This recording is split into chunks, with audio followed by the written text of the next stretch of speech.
నమస్తే, welcome to TV 45 news.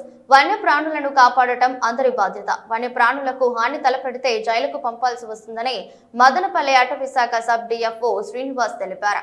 బుధవారం సాయంత్రం స్థానిక మదనపల్లె అటవీ శాఖ కార్యాలయంలో ఏర్పాటు చేసిన మీడియా సమావేశంలో ఆయన మాట్లాడారు. వేటాడిన ఉచ్చులు ఏర్పాటు చేసిన కటకటాలు తప్పవన్నారు. మదనపల్లెలో చిరుత మృతి ఘటన అందరినీ కలిచివేసింది. అలాంటి అమానవీయ ఘటనలు పునరావృతం కాకుండా 4 రేంజ్లలో కట్టుదిట్టమైన చర్యలు చేపట్టాలని తెలిపారు.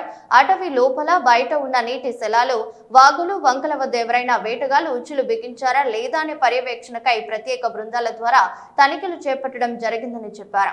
అడవులకు నిప్పు పెట్టడం, కాల్చడం వంటివి చేయరాదని కళాశాలలో నిర్వహించి చైతన్యపరచడం చేశామని పేర్కొన్నారు. వన్య ప్రాణులు కనపడితే హాని తలపెట్టకుండా సమాచారం ఇచ్చి వాటి మనుగడకు సహకరించాలని సబ్ డిఎఫ్ఓ కోరారు. పొన్ను టిపాలెం ప్రాంతంలో చిరుత మృతి ఘటనలో దర్యాప్తు కొనసాగుతుందని పేర్కొన్నారు. సమావేశంలో ఎఫ్ఆర్ఓ జయప్రసాద్ రావు, డిఆర్ఓ మదన్, ఏబీఓలు, ఎఫ్బీఓలు పాల్గొన్నారు.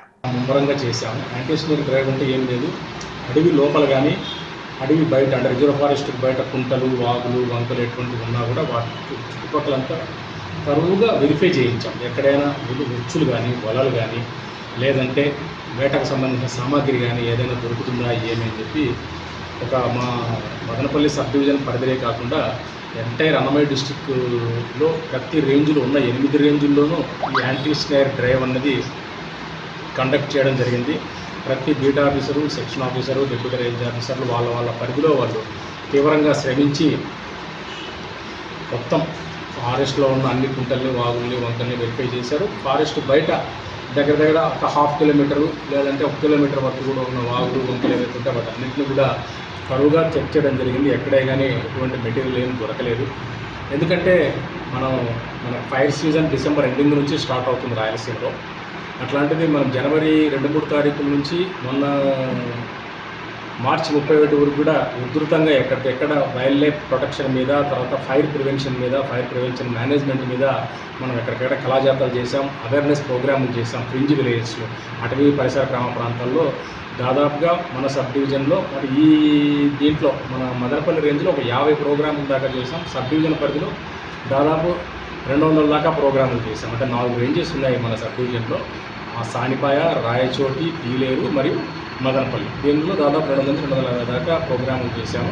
ఇక్కడ మదనపల్లి రేంజ్లో మాత్రం 50 దాకా వైల్డ్ లైఫ్ ప్రొటెక్షన్ గురించి, తర్వాత ఫైర్ని పెట్టడం వల్ల అడవికి ఎటువంటి నష్టాలు కలుగుతూ ఉన్నాయి, దానివల్ల వైల్డ్ లైఫ్ ఎందుకు బయటకు వస్తూ ఉంది, లేదంటే మన వేటగాళ్ళ బారిన ఏ విధంగా వాళ్ళ ఉచ్చులకు కానీ వాళ్ళ దీనికి కానీ పడతా ఉన్నాయనే విషయాలన్నింటి మీద కూడా కళాజాతలు కూడా చేయడం జరిగింది. అయినా ఇన్ని కార్యక్రమాలు చేసి ఇంత అవేర్నెస్ క్రియేట్ చేసిన కూడా పబ్లిక్లో ప్రజాబాహుల్యంలో ఎందుకో మరి చాలా మటుకు చైతన్యం ఉంది. ఒకటి రెండు ఇట్లా అడపదడప సంఘటనలు జరుగుతూ ఉన్నాయి. ఆ విధంగా అట్లా దురదృష్టవశాత్తు జరిగిన సంఘటనే మన పొన్నేటిపాలెం దగ్గర జరిగిన సంఘటన. ఆ సంఘటనకు సంబంధించి మళ్ళీ మనం ఇమ్మీడియట్గా మేల్కొని ఇప్పుడు మీతో అన్నట్టు యాంటీ స్నేర్ డ్రైవ్ టోటల్గా కండక్ట్ చేసాం. ఎక్కడ ఎటువంటి ఉచ్చులు, వలలు ఏమీ కనపడలేదు.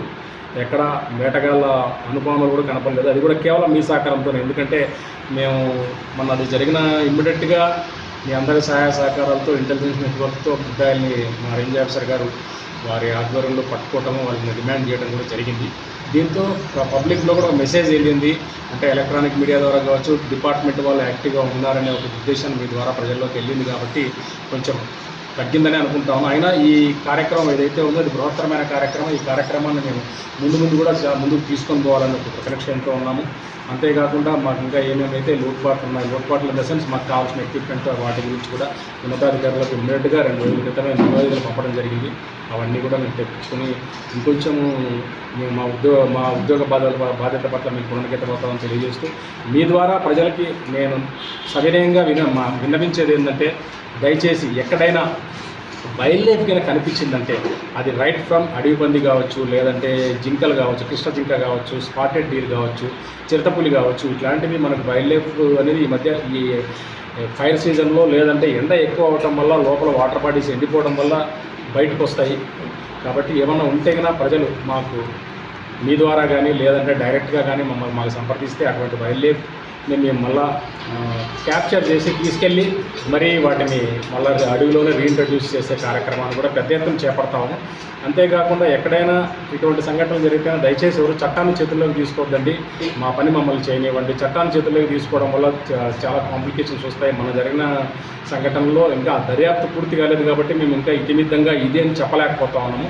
దాని మీద ఇంకా సమగ్రమైన దర్యాప్తు నడుస్తూ ఉంది. టీంలు వేస్తున్నాము. టీంలు ఇంటెలిజెన్స్ నెట్వర్క్ గ్యాదర్ చేయడము, తర్వాత ఇంకా ఎవరైనా ఇన్వాల్వ్ అయి ఉన్నారా అనే యాంగిల్లో అన్ని కోణాల్లో ఏదైనా కుట్ర కోణం ఏదైనా ఉందా, బయట వాళ్ళు ఎవరైనా ఇన్వాల్వ్ అయి ఉన్నారా, లేకుంటే ఏమైనా ట్రేడర్స్ ఉంటారు. ఎందుకంటే మన కర్ణాటక దగ్గర ఉంది, బెంగళూరు దగ్గర ఉంది కాబట్టి అటువైపు నుంచి ఏమైనా మనకి ఏమైనా ఇది ఉందా, ఎవరైనా ఇన్వాల్వ్ ఉన్నారా, నెక్సస్ ఉందా అన్న విషయాల పట్ల కూడా మేము సమగ్రమైన విచారణ నడుపుతూ ఉన్నాము. కాబట్టి మీ ద్వారా నేను ప్రజలకు తెలియజేసేది ఏంటంటే, ఎట్టి పరిస్థితుల్లో మీకు ఎక్కడైనా వైల్డ్ లైఫ్ సంచరిస్తున్నట్టు అనిపిస్తే తక్షణం మాకు మీరు సమాచారం అందజేయండి. మేము వాటిని పట్టుకొని మళ్ళీ అడవుల్లో వదిలిపెట్టే కార్యక్రమం చేస్తాము. ఏదైనా మీకు ఎక్కడైనా క్రాప్ డామేజ్ జరిగితే కానీ, లేదంటే క్యాటిల్ డామేజ్ జరిగితే కానీ ఇమ్మీడియట్గా మాకు చెప్పండి. మీరు జస్ట్ విఆర్ఓతో సర్టిఫికేట్ తీసుకొని ఆ పొలం మాది, లేదంటే ఆ ఇంకోటో దూడనో మాది అని సర్టిఫికేట్ తీసుకొస్తే మేము తక్షణం ఉన్నతాధికారులకు నివేదికలు పంపి మీకు క్రాప్ డామేజ్ కావాలి